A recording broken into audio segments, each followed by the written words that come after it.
ও যে 17 বছর 18 বছর 20 বছর বয়সে জানা বিচার লিপ্ত হয়ে যাচ্ছে।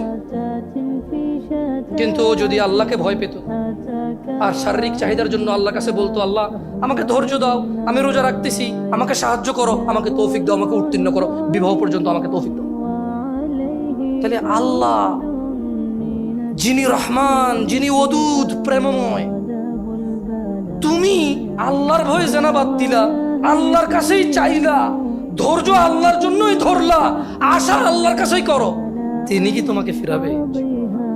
তিনি হচ্ছেন উনি যিনি 99 জনকে হত্যা করার পর শুধু উনার কাছে শাস্তির ভয়ে আছে কিনা আমার মুক্তির উপায়, আমার কি ক্ষমা হবে, ক্ষমা কার থেকে?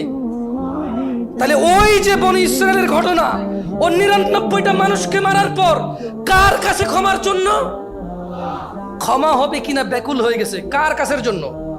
আল্লাহ থেকে। ওকে যাদেরকে মেরে ফেলছে তাদের কাছের জন্য। ও তো টেনশন করতেছে যে আমাকে কি মাফ করবে কেউ, আল্লাহ কি আছে যে আমাকে মাফ করবে, বা আমার কি ক্ষমা হবে? 99টা মারার পরও কি ক্ষমা পাবো আমি?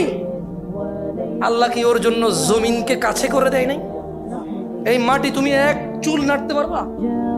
এই জমিন তুমি এক চুল নাড়তে পারবা?